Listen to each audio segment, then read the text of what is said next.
This is Penny Keener, Stampin' Up! Independent Demonstrator and the original KeenerINKer. Today we're going to be making a fancy fold celebrate card. We're going to be using the Itty Bitty Birthdays stamp set, the all dressed up dies. We're using this particular one here as a label. And then for embossing folders, we're using one of the ones from Greenery, and then also the Ornate Floral 3D. The colors we're using today is Mint Macaron, Terracotta Tile, and Very Vanilla.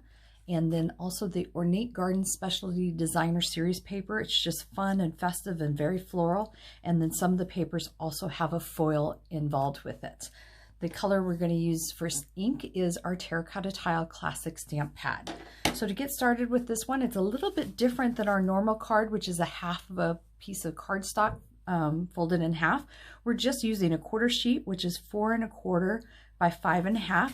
Layered on top of that is our terracotta tile, and that one measures 4 inches by 5 1/4. And if you're ever layering and not sure what to measure, just cut it a 1/4 inch smaller and it makes for a nice layering piece.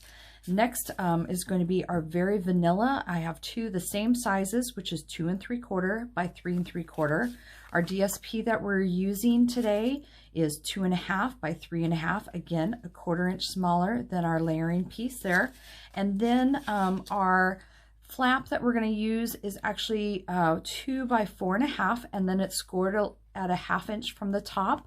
And then emboss. I find if you score it before you emboss, it makes it so much easier to fold that than trying to score it after emboss, because sometimes it almost wants to cut because of the texturing there. So let's go ahead and get started layering our card.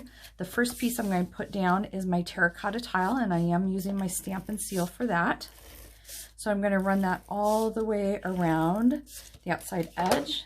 I'm going to take my flap piece here and just kind of wrap that around the back side, and then add a little more adhesive right at that spot so that it is completely sticky, and when I put it down, everything will stay where it's supposed to. So I'm going to run that along the edges. All right, my first piece of Very Vanilla I'm going to put on the inside of my card, kind of centered, but I want to make sure my flap covers it as well. So I'm going to lay that down there. I'm going to put my adhesive on the back of that. If you ever have your tape runner where it's not pulling, just kind of roll it up a little bit where the Stampin' Seal is, and then you can continue using it.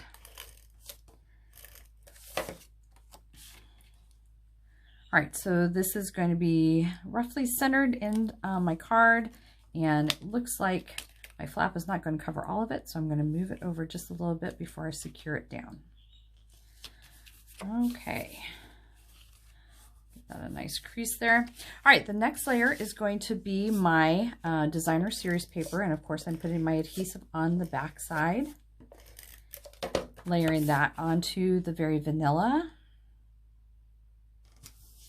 And then this is going to go on top.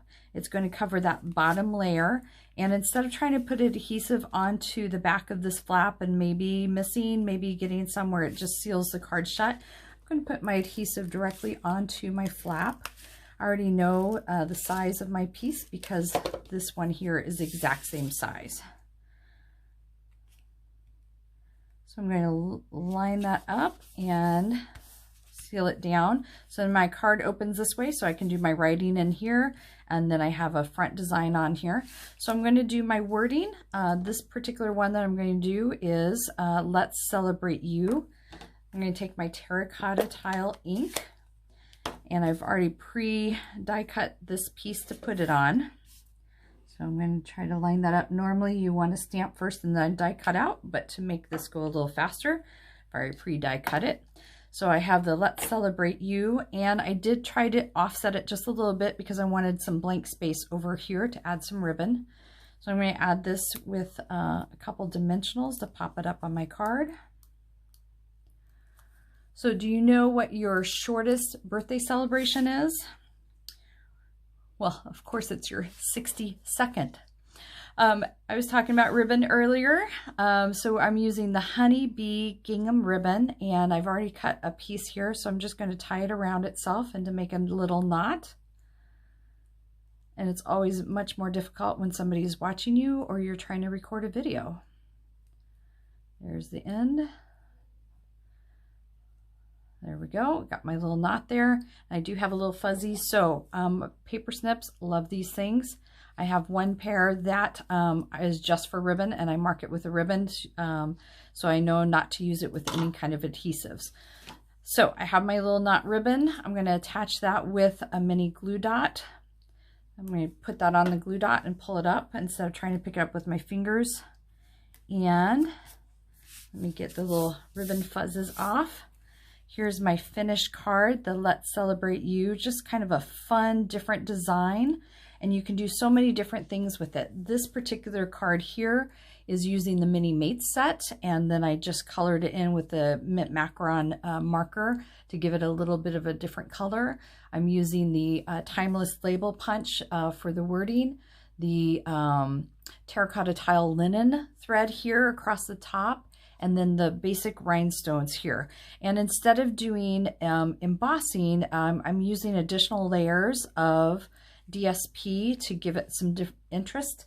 I'm not sure which one I like best. I like both of them. I almost like the simplicity with the embossing, but they are both absolutely beautiful designs.